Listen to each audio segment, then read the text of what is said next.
E aí, tá tudo bem com você? Eu sou o Wellington Calazans, estou de volta para mais um vídeo exclusivo aqui do canal. E hoje eu tenho um prazer enorme de receber uma grande pessoa e um grande profissional. Ele é, para mim, um dos melhores analistas de geopolítica aqui na Europa e, para a nossa sorte, principalmente a sua sorte, que fala português, ele é de Portugal e fala a nossa mesma língua. Estou falando de Alexandre Guerreiro. Alexandre, muito bem-vindo aqui ao meu canal que leva o meu nome, Wellington Calazans, mas é seu também. É um tremendo prazer, Wellington, estar aqui. Eu agradeço o seu convite, porque também acompanho naturalmente a sua carreira, a sua brilhante carreira, as suas brilhantes intervenções, e para mim é claramente um prazer poder estar aqui consigo no seu canal. É muito bom ouvir isso, porque o elogio para mim só tem validade e a crítica também, dependendo da origem. Nesse caso, eu me sinto realmente lisonjeado, mas sem vaidade. Alexandre, vamos agora falar sobre um tema que você domina tanto, mas domina tanto que incomoda, porque eu já vi a imprensa portuguesa dizendo que você é espião russo, eu já vi a imprensa portuguesa falando tanta bobagem.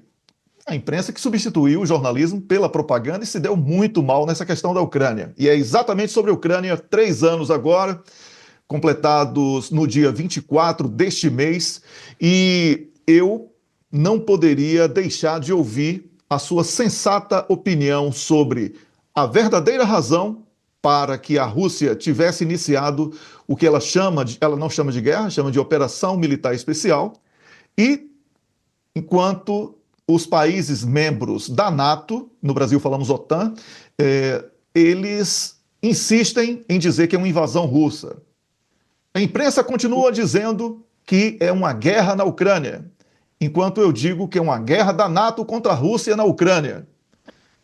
Diante de É verdade. tantas possibilidades, tantas perspectivas, É o que é que verdade, é você verdade. Vamos diz? lá ver. Do ponto de vista técnico, e tentando começar mesmo pelo início, eu acho que nós não nos podemos colar àquilo que são concepções que nós já temos sobre os países, sejam eles a Rússia, sejam os Estados Unidos, seja a União Europeia. Nós temos de tentar, eu como técnico que sou, porque a minha área é o Direito Internacional Público, tenho uma tese de doutoramento também na área que incide também faz um foco também no conflito da Ucrânia desde há muito tempo, e nós agarramos muito aos conceitos. E os conceitos são importantes tanto para o esclarecimento como para a desinformação, porque muitas vezes, como o Wellington sabe muito bem, sendo um homem da comunicação, certos rótulos, certos conceitos, quando colam, servem de uma forma totalmente pejorativa e negativa e acabam por influenciar automaticamente a opinião que uma pessoa acaba por ter sobre as coisas. Portanto, os conceitos, quer para alguém que seja mais tecnocrata,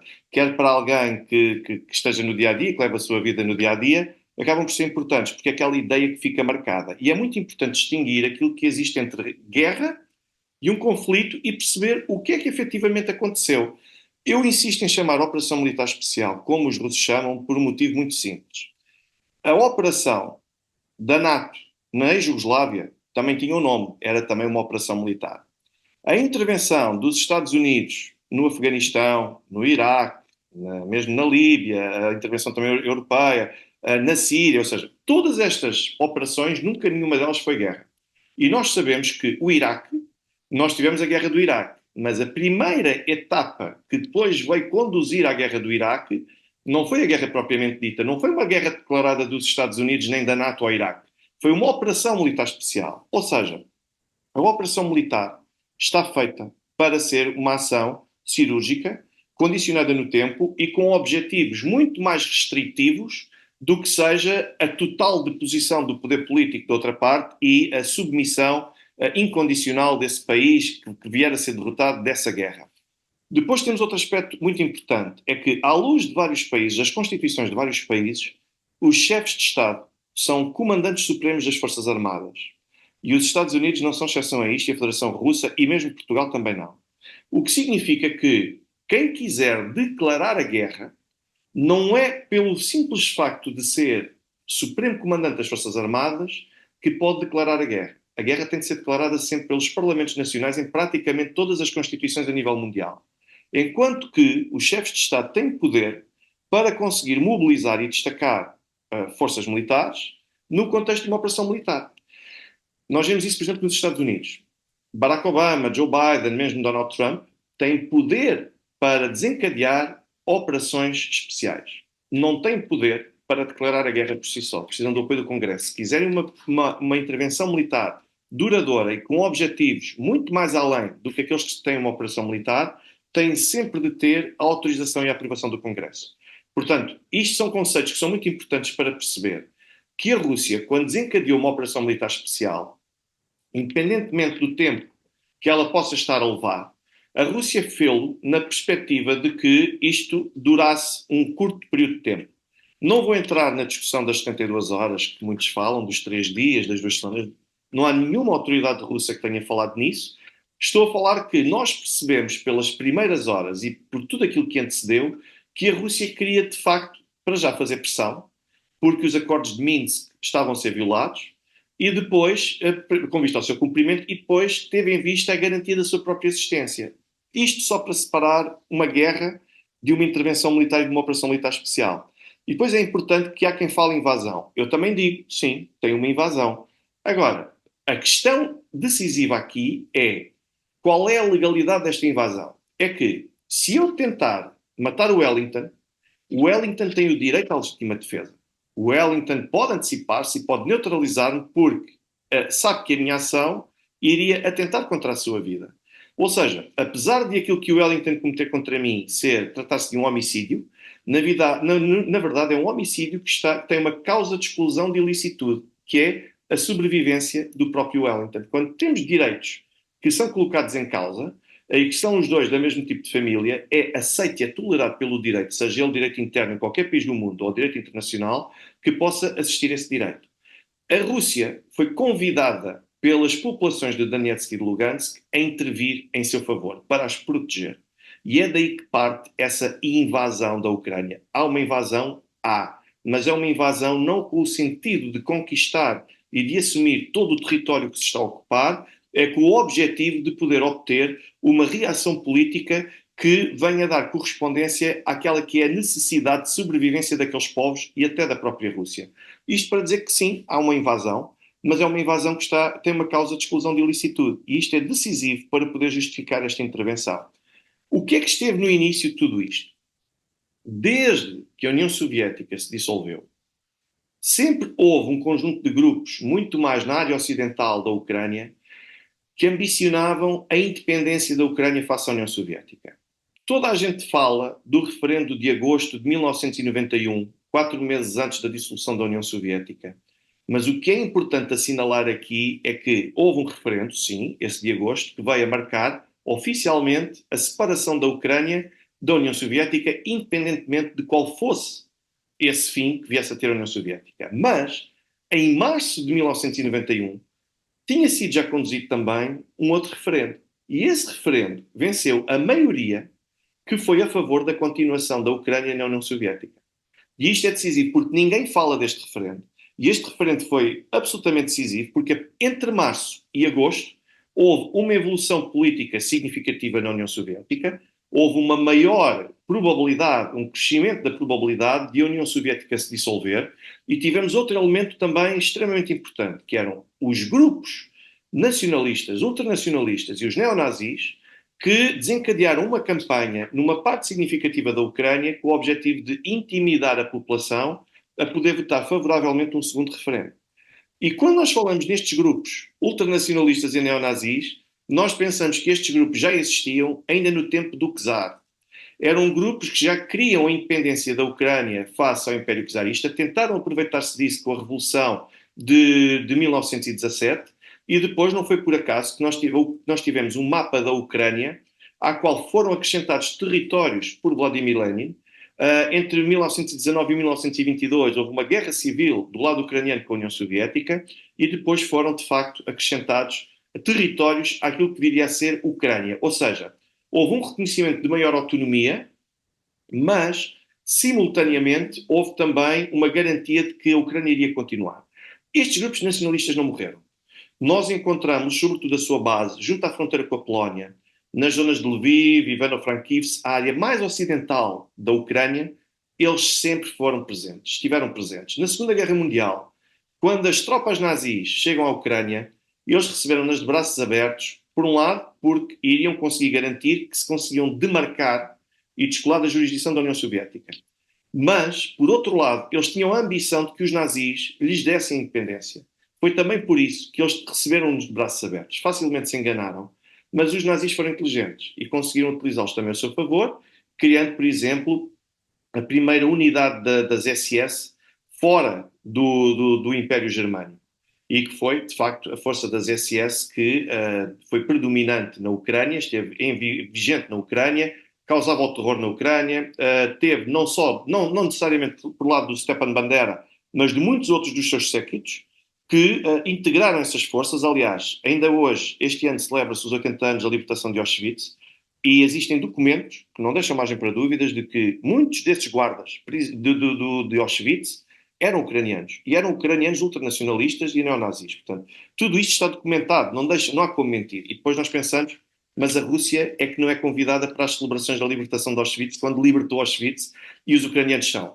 Isto manteve-se sempre. É preciso nós recuarmos a esta altura para nós compreendermos aquilo que nós temos hoje. Porque este sentimento ultranacionalista, quando a Ucrânia regressa para a União Soviética, ele continua presente à mesma, esta sensação de independência, esta vontade, mas é muito reduzido a uma franja do território da Ucrânia muito reduzidos. Quando há a dissolução da União Soviética, nós vemos estes impulsos nacionalistas a reemergirem outra vez muito mais ativos e até a aterrorizarem a população da Ucrânia, e tivemos aquele resultado que tivemos daquele referendo. E eles mantiveram-se. Mas ao mesmo tempo que se mantiveram, nós não nos podemos esquecer que a Ucrânia, politicamente e culturalmente falando, nós podemos rasgar a Ucrânia literalmente ao meio, quase a regra e esquadro, e uma metade é incondicionalmente pró-russa e a outra metade é muito mais sensível a uma aproximação ao lado ocidental. E com esse envolvimento todo, nós depois tivemos, em 2005, a famosa Revolução Laranja, porque esse sentimento ultranacionalista de descolagem total da Ucrânia face à Rússia. Em 2005, nós tivemos um presidente que só conseguiu ser eleito à terceira volta e que, na altura, já tínhamos Viktor Yanukovych, que era o candidato pró-russo e que venceu a 2 voltas as eleições presidenciais na Ucrânia. Mas entendeu-se na altura que era aquele ponto de viragem, e por isso é que nós tivemos a Revolução Laranja. A Revolução Laranja, Viktor Yanukovych aceitou-a, aceitou que o seu opositor fosse eleito a uma terceira volta, e a bem da paz no país. Mas o país nunca se reconciliou. E é por isso que quando Viktor Yanukovych é eleito, depois em 2009, de 2009 para 2010, aquilo que nós e começou a campanha muito antes, mas Viktor Yanukovych venceu a duas voltas, Yulia Tymoshenko. Aquilo que nós acabámos por ter foi um reemergir outra vez destes ultranacionalismos, porque não aceitavam o candidato pró-russo, Viktor Yanukovych. Queriam uma aproximação total à União Europeia. Entretanto, o presidente anterior já tinha feito acordos com a União Europeia, acordos de preparação para que a Ucrânia se tornasse um Estado-membro da União Europeia no futuro, mas todo este plano comportava uma revolução interna de tal maneira que a Ucrânia iria ter de fazer uma reforma profunda a tudo aquilo que era a sua existência. E houve muita gente que viu em Viktor Yanukovych o elemento decisivo para assegurar que sim, uma aproximação à União Europeia, mas sem nunca largarmos a nossa herança pró-russa. Quando Viktor Yanukovych recebe uma proposta da Rússia para poder manter a Ucrânia junto da elite e do círculo próximo da Rússia, houve muitas elites ocidentais que não aceitaram bem. A União Europeia não o aceitou bem, porque entendeu que era incompatível uma aproximação à União Europeia com a aproximação também à União Económica e Aduaneira Euroasiática. E a partir desse momento começou a subir a tensão e começaram a promover os protestos. E com a promoção desses protestos, há vários também documentos, está documentado, os financiamentos de várias embaixadas estrangeiras e de várias ONGs dos Estados Unidos, ONGs que começaram a crescer a partir do nada na Ucrânia para justificarem o financiamento e poderem operar essa revolução. E foi assim que começou o movimento do Euromaidan em 2013. Em 2014 nós tivemos isso, portanto, dia 21 de fevereiro de 2014, nós tivemos o famoso massacre na Institutskaya Ulitsa, com os snipers que dispararam contra várias pessoas. Ainda hoje nós temos também o professor Kachanovsky, que tem muito bem documentado sobre isso. E foi assim que a partir daí houve oficialmente uma guerra civil, mas na Ucrânia, entre o poder político golpista e o Donbass, que não aceitava o golpe de Estado, e também, relativamente à Crimeia, que havia várias ameaças de que os golpistas quisessem cessar e calar de uma vez por todas aquela população manifestamente pró-russa. E foi a partir daí que a Rússia sentiu a necessidade de proteger a sua população. Os resultados são evidentes. Vejam os relatórios das Nações Unidas, vejam em termos demográficos e culturais. Nós ainda hoje vemos que em Odessa, por exemplo, muita gente quer reivindicar como continuando a ser ucraniano. Em Odessa não se fala ucraniano. Em Odessa há pessoas que ainda hoje são perseguidas por insistirem em falar russo porque é a sua herança. Mais de 90% da população da Ucrânia fala russo e há muitos que hoje em dia se vangloriam de serem patriotas e que tiveram de aprender a falar ucraniano. É assim que nós começamos a ver a evolução deste conflito. Eu sei que estou a ser se calhar demasiado longo, mas acho que é importante e é imprescindível nós compreendermos o que é que realmente se passa. E depois, para tentar acalmar a situação, nós tivemos a celebração dos acordos de Minsk. Primeiro, no último trimestre, no último quadro de 2014, e o segundo, já em 2015, perante o incumprimento dos acordos de Minsk. O que é que compreendiam os acordos de Minsk? Ao contrário daquilo que muitos acham, que era a independência das populações do Donbass, isso nunca esteve em cima da mesa. A única coisa que esteve verdadeiramente em cima da mesa foi, perante a ameaça de um governo golpista, as populações de Donetsk e de Lugansk queriam permanecer na Ucrânia, mas com uma autonomia quase de independência. Ou seja, queriam continuar a ser Ucrânia, mas tendo um grau de independência que eu posso-vos dizer que uma das componentes que estavam nos acordos de Minsk era que era uma das reivindicações dos grupos de Donetsk e de Lugansk, era que eles tivessem a possibilidade de veto, de ter um veto especial no Parlamento ucraniano em um determinado conjunto de matérias. As populações de Donetsk e de Lugansk, em caso de necessidade, queriam ter autonomia suficiente para formalmente pedir a intervenção militar de um terceiro Estado se alguma vez entendessem que estavam em perigo. Eram basicamente estas reivindicações que estavam em jogo, mas nunca esteve em jogo a independência de qualquer um destes povos. Esteve em causa, sim, uma crescente autonomia. O que acontece é que, desde cedo, a União Europeia, quando percebe que as populações do Donbass tinham o apoio russo e tinham a proteção russa, a União Europeia sentiu-se na necessidade de rearmar e reforçar o armamento para o lado ucraniano.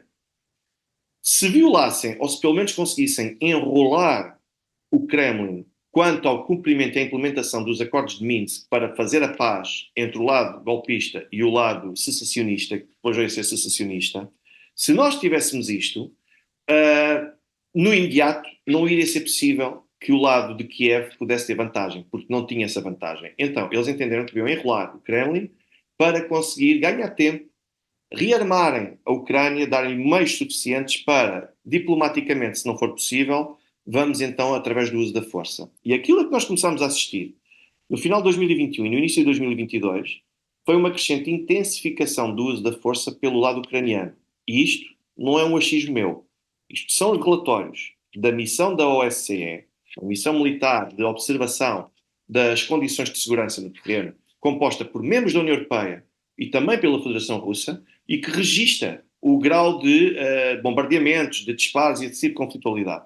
E que assinala um crescimento expressivo, cerca de uma semana antes do início da Operação Militar Especial. E foi a partir daqui que Vladimir Putin percebeu que eles já estavam preparados. Angela Merkel assumiu que os acordos de Minsk só serviram para ganhar tempo. Isto é claro, como água está mais do que documentado, e mobilizou as suas tropas para a fronteira com a Ucrânia para, em caso de eventualidade, desencadeá-las. Teve conversações com vários líderes europeus até a última da hora. Até a última da hora nunca esteve em causa a independência destas populações. E mesmo com o início da Operação Militar Especial, as populações de Donetsk e de Lugansk chegaram a admitir, e o Kremlin também chegou a admitir, a hipótese de, ok, nós declaramos a nossa independência, mas nós estamos disponíveis para regressar à Ucrânia, se nos forem dadas estas garantias. E nunca se quis. E é assim que nós começamos, que nós tivemos o início da Operação Militar Especial. Até porque dias antes disto tudo, nós temos o Presidente Zelensky a dizer em público que quer ter armas nucleares.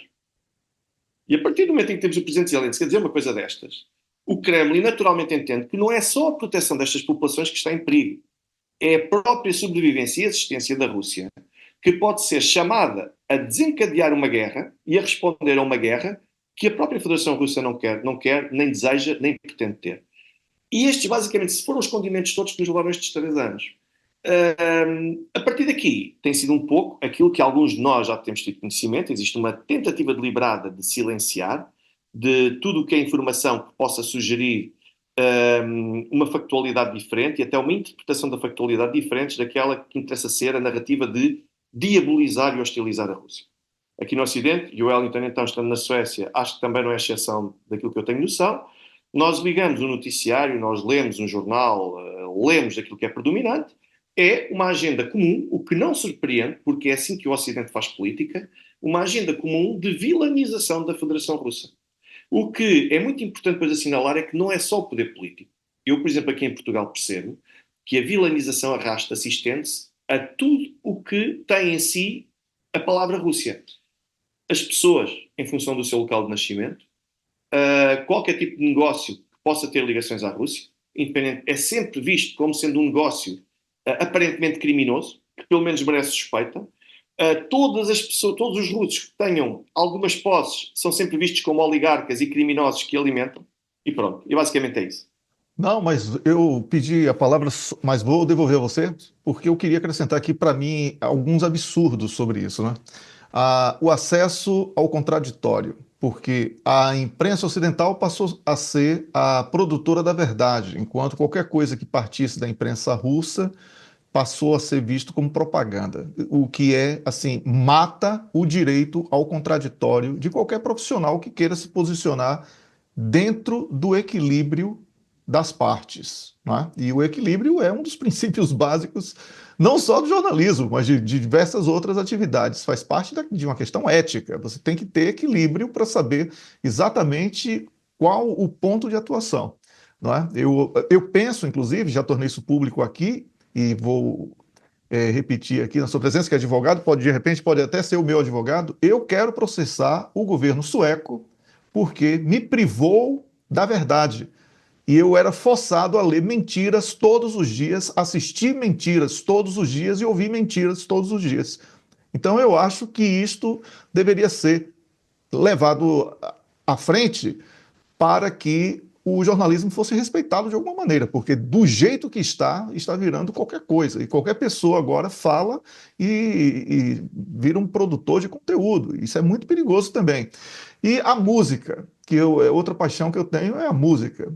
E você vê a música russa, especialmente a que é chamada música clássica, que é erudita, na verdade, Uhum. sair das rádios, peças de teatro, óperas e outras coisas por causa de atores, festivais de cinema, esporte, que você chama de desporto, tudo isso constitui para mim uma agressão muito grande, porque é a tentativa de apagar uma cultura, apagar uma nação, apagar um povo.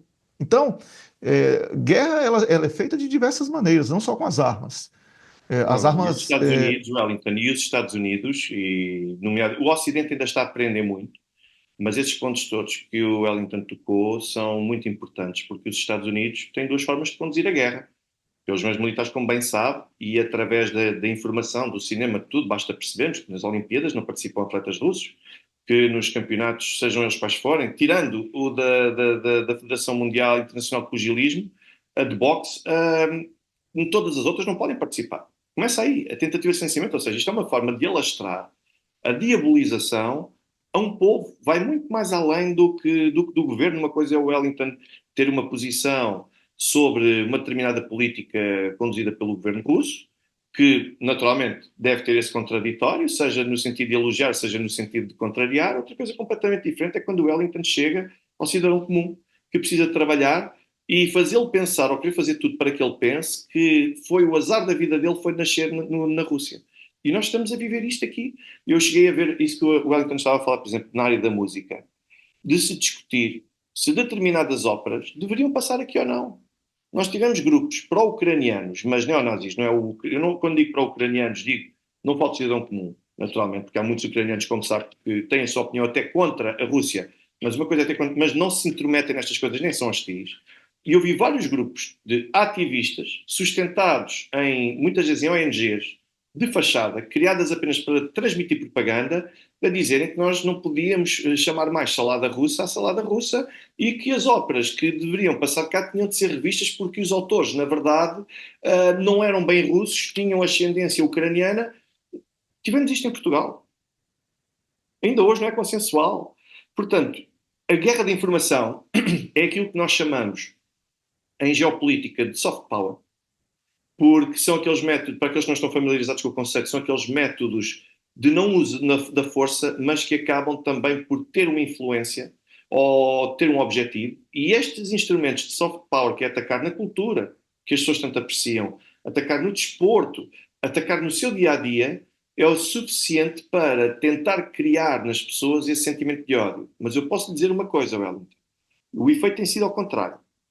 E aqui em Portugal eu já assisti a pessoas, ou várias pessoas que me disseram, eu vim da Rússia, eu não gostava de Putin, vim para Portugal, mas neste momento eu não estou aqui a defender o Putin. Neste momento eu tenho que defender o meu país, porque é o meu país que está em causa.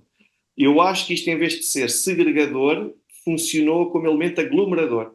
E está a continuar a funcionar ainda assim. Isso eu posso explicar tecnicamente para você. Uma propaganda de guerra, ela só se sustenta se ela for acompanhada pelo sucesso da narrativa criada. Se você cria uma narrativa de propaganda e ela não é sustentada no campo de batalha ou nos resultados esperados, e o efeito é exatamente o contrário. Isso que você está falando. Então, hoje, aquele demônio chamado Putin, né, ele passou a ser uma referência positiva de liderança. Observe que todos que desafiaram Putin, e domingo caiu o último, né, que foi o alemão, todos caíram. Né? E aí nós temos uma verdadeira consolidação do processo inverso da propaganda. E isso é apenas o começo. Mas eu gostaria que você falasse sobre a perspectiva, sobre esse ponto específico de Ucrânia-Rússia, presente e futuro, como ele fez a pergunta. Eu fiz uma pergunta ampla exatamente para você falar à vontade. Ô, Alexandre, eu quero deixar uma coisa muito clara para você. Antes, eu vou pedir aqui para o nosso público para curtir, comentar, compartilhar, para aumentar o engajamento aqui deste vídeo. E quem pode, obviamente, contribui com o Pix que está na tela, tá bom?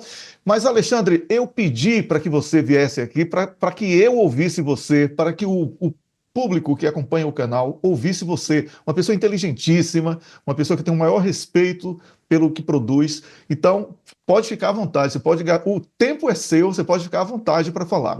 Então, eu queria que você falasse da perspectiva presente e futuro desse momento de tensão, não é? E que estamos vivendo aí com Zelensky, até cinicamente dizendo que pode abandonar a presidência se a Ucrânia for aceita na OTAN, na NATO, o que é exatamente a razão da guerra. Ou seja, Eu acho que o por favor. Zelensky não devia ser esse, sabe, Wellington? Eu acho que o Zelensky não devia estar a pensar em renunciar à presidência se a Ucrânia integrar a OTAN. Eu acho que o Zelensky tem que pensar que tem de renunciar à presidência porque o seu mandato já acabou, em maio do ano passado. Zelensky, neste momento, é um presidente que é considerado ilegítimo, porque não tem uma base eleitoral que consiga justificar, neste momento, a sua continuação no poder.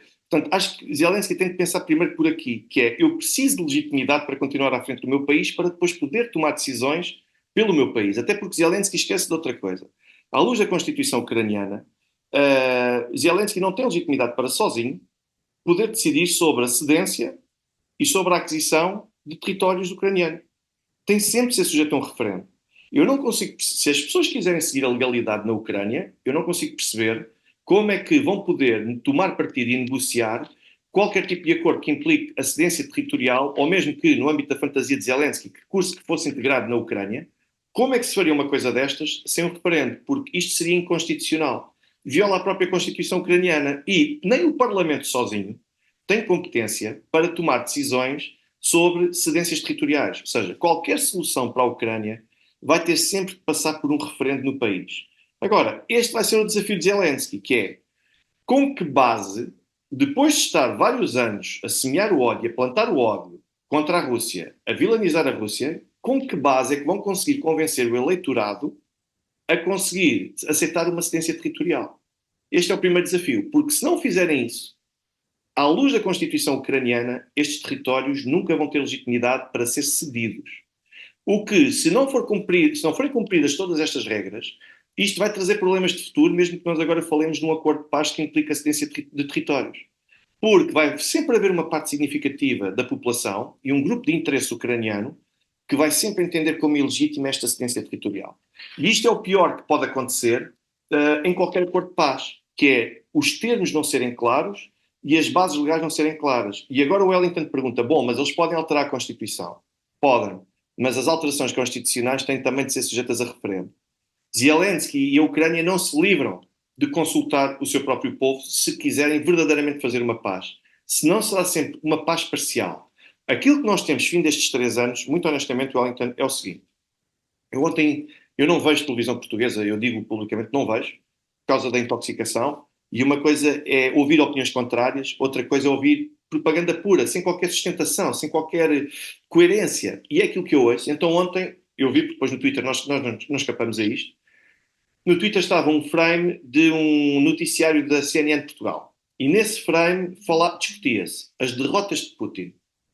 Quer dizer, eu não percebo em que mundo de fantasia é que esta gente vive. Mas quais são as derrotas de Putin? Então o que é que se dizia? Que a Ucrânia, agora Putin tem a NATO mais perto das fronteiras com a Rússia.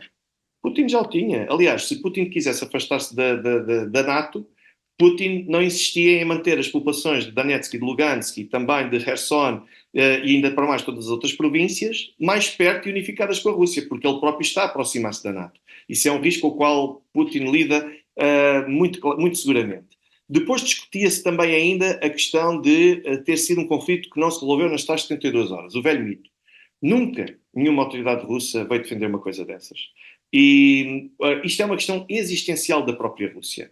O que nós constatamos neste momento que temos é, ponto número 1, a Rússia tem a iniciativa, tem o poder de iniciativa. A Rússia escolhe se quer continuar a avançar ou se quer ficar por ali e atenuar até mesmo esse conflito. Depois o que temos é uma resposta. Tudo aquilo que acontece do lado ucraniano e do lado ocidental e da NATO, e o Wellington tocou num ponto muito importante, porque isto já se tornou numa guerra de facto entre a NATO e a Rússia através da Ucrânia, é interessante perceber que NATO e Rússia vão testando mutuamente novos métodos.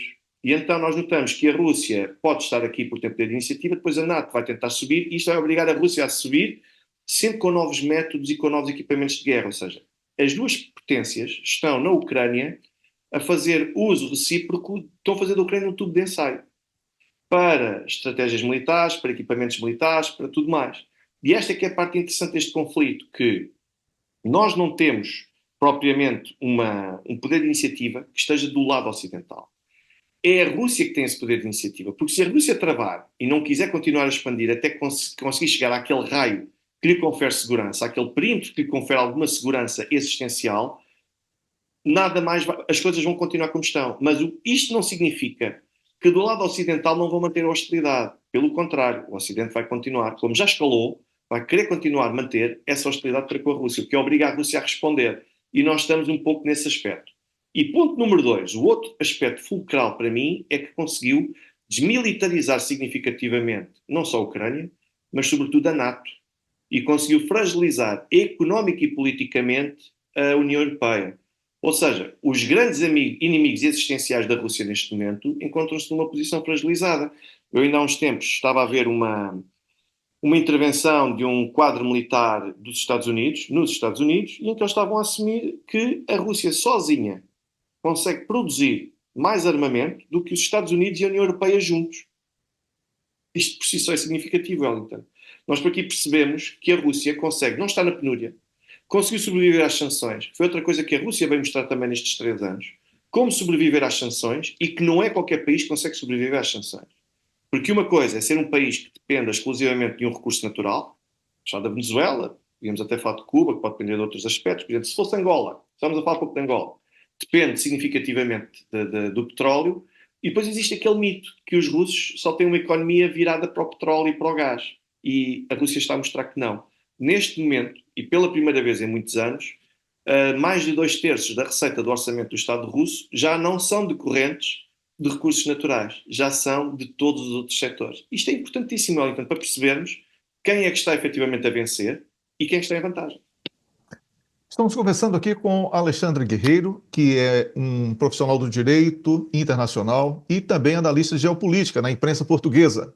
E é uma honra enorme tê-lo aqui no canal para que possamos ter uma percepção melhor daquilo que está acontecendo na Ucrânia e todos os atores envolvidos, obviamente. Alexandre, nós sabemos hoje que com a chegada de Trump, os norte-americanos mudaram a sua postura. E eu digo até que a grande estratégia de Trump não é apenas se aproximar da Rússia tentando afastar da China, que seria um grande trunfo, e ele anunciou que iria fazer isso antes, porque a Rússia dificilmente vai cair neste tipo de canto da sereia. Mas ele, sobretudo, ele quer descolar os Estados Unidos de problemas internacionais por causa dos problemas internos. Como é que fica então essa relação entre Estados Unidos e NATO e Estados Unidos e União Europeia por causa dessa questão da Ucrânia e Rússia? Bom, em primeiro lugar, eu tenho de dizer que a Rússia não é que esteja a olhar para Donald Trump como se fosse com particular entusiasmo, no sentido incondicional de entender agora que temos lá alguém que nos é favorável. A Rússia naturalmente lida com alguma desconfiança, não deixam de ser os Estados Unidos. Os russos sabem que o presidente dos Estados Unidos tem poderes condicionados, está sujeito a um congresso, está sujeito a um conjunto de outros interesses, e os russos olham naturalmente para Donald Trump, sempre na perspectiva de perceber se em algum momento lhes vai ser puxado o tapete. Mas os russos olham naturalmente com outra confiança para Donald Trump do que olhavam para a administração anterior, de Joe Biden, por um motivo muito simples. É que existe uma disponibilidade para conversar. E isto faz uma diferença, um gesto tão simples como estar disponível para conversar, faz uma diferença tão grande face àquilo que nós tínhamos, que os russos naturalmente encaram isso também com alguma confiança, porque é uma perspectiva de conseguirem chegar a algum tipo de acordo. É assim que Donald Trump é percepcionado. E depois, adicionalmente, olhando para a política de Donald Trump, nós percebemos que não é que seja uma política pró-russa. Donald Trump já o vincou várias vezes e as pessoas à sua volta também. Ele quer fazer a paz na Ucrânia. Mas fazer a paz na Ucrânia não é necessariamente seguir o plano que os russos têm traçado para a Ucrânia.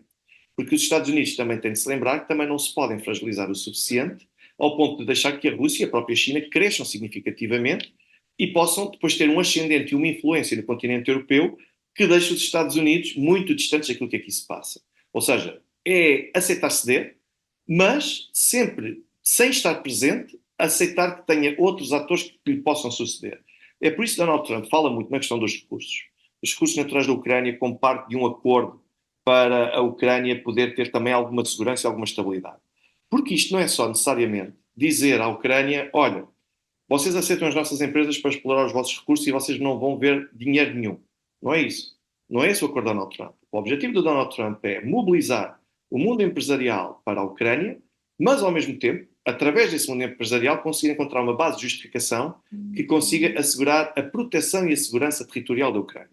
O Wellington, por exemplo, conhece muito bem a realidade de Angola e a realidade africana no geral. O Wellington sabe como é que funciona nos Grandes Lagos, a região dos Grandes Lagos. Sabe perfeitamente como é que funciona a indústria dos diamantes e dos recursos naqueles lados. Sabe que houve várias empresas ocidentais que foram mobilizadas, sobretudo quando pensamos na República Democrática do Congo, ali nos Kivus e nessa zona. Tínhamos os diamantes de sangue também ali, não era por acaso. Mandavam as empresas explorar, mas depois as empresas tinham de lidar com grupos armados, tinham de lidar com as próprias milícias e com os militares dos países e com o poder político dos países. Isto torna muito pouco atrativo a atividade económica nestas regiões e acaba por fazer com que elas abandonem essas regiões. Ou então porque querem ter garantias de segurança. Por onde é que passam essas garantias de segurança? Muitas vezes pode passar pelo próprio governo, mobilizar ou militares, ou através de terceiras partes, conseguir mobilizá-los para o terreno para assegurar essa segurança. Ao estar assegurada a presença do mundo empresarial americano, ao mesmo tempo está também garantida a proteção do Estado ucraniano. E é por aqui. E nós já temos esses movimentos que já se começaram a fazer na Ucrânia, através, por exemplo, da BlackRock. A BlackRock, juntamente com a JP Morgan, controlam e têm um fundo de desenvolvimento de 15 mil milhões de euros só para operar e só para intervir na economia ucraniana. Isto significa o quê? Que a BlackRock, que é americana, juntamente com a JP Morgan também, o que vão fazer é influenciar a tomada de decisões políticas por Volodymyr Zelensky e até mesmo pelo Parlamento ucraniano para criar políticas favoráveis e que sejam propícias à entrada de agentes económicos provenientes dos Estados Unidos. Isto é uma forma de estar presente no país, de colonizar o país, sem ser através do uso da força.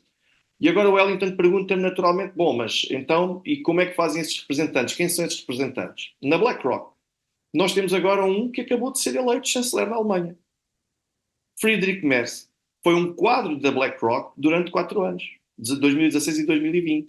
A BlackRock e este tipo de empresas recrutam um conjunto de personalidades com influência política para definir políticas que sejam favoráveis ao próprio mundo empresarial dos seus países.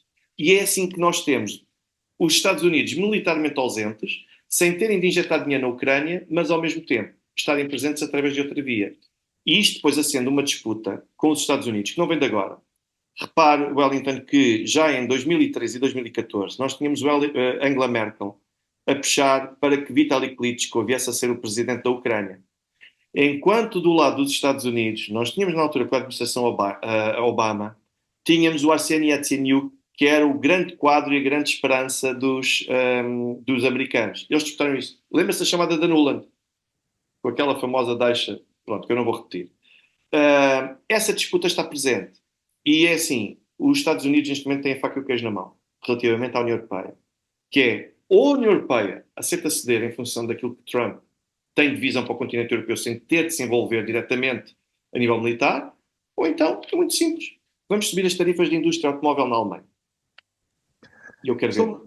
É isso, vamos ver. Estamos aqui conversando com Alexandre Guerreiro, com exclusividade para o canal. Eu peço que você curta, comente e compartilhe para podermos ampliar o alcance do vídeo e também quem pode contribui com o Pix para que possamos ter mais e mais conteúdos exclusivos para você, tá bom? Alexandre, eu sei que seu tempo é ouro e estamos numa fase aqui conclusiva dessa nossa conversa. Um prazer enorme tê-lo aqui, antes de tudo. E eu gostaria que você, nas suas últimas palavras, falasse sobre qual será o fim da Ucrânia, depois de tudo isso que nós temos comentado, não só hoje aqui na sua conversa comigo, mas ao longo desses últimos 3 anos e meio, 4 anos. Nós sabíamos que o cenário final seria esse, está consolidado. Você faz parte daquele time que estão dizendo aí nas redes sociais, o time que acerta tudo. E inclusive com um respeito enorme de grandes nomes aí da análise geopolítica internacional, porque o seu trabalho realmente é digno e é uma satisfação enorme mesmo tê-lo aqui no canal. Mas, Alexandre, sabíamos que ia dar nisso que deu. E agora há um ponto de desgaste enorme, e também por causa da questão institucional de Zelensky no poder na Ucrânia. Sim. Como é que vai ficar a relação agora? Rússia precisando de um desfecho que não dê margem para dupla interpretação no futuro, Estados Unidos querendo uma coisa e Europa querendo outra. Essa guerra de bastidores, qual vai ser o fim da Ucrânia nessa guerra de bastidores, Alexandre? Isto vai ter de passar necessariamente, e não deixa dúvidas desde o início, pela questão da cedência territorial. A questão é perceber onde é que se vai delimitar a fronteira. O meu achismo entende que, para conseguir ser feita uma paz verdadeiramente sólida, vai ter de compreender a totalidade do território da área da Nova Rússia, o que inclui também o terreno de Odessa, inclui eventualmente também a Pridnestróvia, vulgo Transnistria, inclui também esse território. É a única forma de os russos ficarem totalmente confortáveis de que, de hoje para amanhã, conseguem ter argumentos suficientes para que, caso exista uma inversão de políticas, eles tenham essa segurança. Vai ter de passar pela ciência territorial. Resta perceber onde é que vai, de facto, formar-se a linha, mas isto é inevitável. O ponto número 2 é tentar perceber quem é que será o futuro líder da Ucrânia. Porque nós temos vários atores que são potenciais candidatos, mas nós temos de ter um candidato, ou temos de ter um futuro político que seja, eu não digo consensual, mas que consiga estabelecer pontos com a Rússia, com os Estados Unidos e com a União Europeia. Esse vai ser o grande desafio. Não percebo como é que vamos lá chegar, mas vai ter de passar por aqui também. É inconcebível uma paz em que a Rússia não tenha um interlocutor na Ucrânia com o qual consiga comunicar e ao qual consiga chegar. E esta russofobia primária simplesmente não vai poder continuar e não, vai ser sempre um ponto inaceitável pelo lado russo. Estes são os dois principais elementos. Depois, a terceira é a questão da desmilitarização. Vai ter de existir um compromisso, qualquer ele que seja, que compreenda ou a proteção da Ucrânia, mas sem reforço do armamentismo, ou então uma outra solução que assegure que a Rússia não vai ter um Estado fortemente armado à porta. O que é certo é que a grande certeza que eu aqui posso assegurar é que nós não vamos ter a Ucrânia como a Ucrânia era nem em 2014, nem em 2022. A Ucrânia, se é que se possa continuar a chamar Ucrânia, acho que é a primeira coisa sobre a qual nós nos devemos debruçar. Que Ucrânia? O que é que vai sobrar? E o que é que ela vai compreender? Vai integrar a União Europeia? Wellington, eu digo uma coisa. Se é a Ucrânia que sobrar integrar a União Europeia, vai ser um tremendo desafio para a União Europeia. Porque nós vamos lidar com um Estado que está muito abaixo daquilo que é o padrão tradicional da União Europeia. E nós vamos ter de os ajudar, vamos ter de nos empobrecer para conseguir ajudá-los. Portanto, estes são os principais desafios. No mais, eu agradeço sobretudo ao Wellington, não só pela generosidade das palavras que utilizou relativamente a mim, pela amabilidade também do convite que me endereçou, e a todos aqueles que nos estão a ouvir. Eu espero sempre ter a oportunidade de voltar, porque é para mim uma tremenda honra estar consigo. Eu admiro imenso o seu trabalho, acho que é muito nobre a sua missão e a sua coragem também daquilo que faz. Eu que agradeço, Alexandre. Um prazer enorme tê-lo aqui. Eu conversei com Alexandre Guerreiro, esta sumidade da geopolítica, que eu também espero, que a agenda do Alexandre é tão complicada, né, que desde o ano passado que nós estávamos tentando essa entrevista aqui, mas só agora nós conseguimos. Alexandre, mais uma vez, muito obrigado e as portas estão abertas para você. Muito obrigado. Um grande abraço e até o próximo vídeo. Para você que é seguidor do canal, compartilhe, comente, né, para dar aquela força aí. Temos que mostrar o Alexandre para mais pessoas aí no Brasil que não conhecem ainda este grande profissional. Até lá!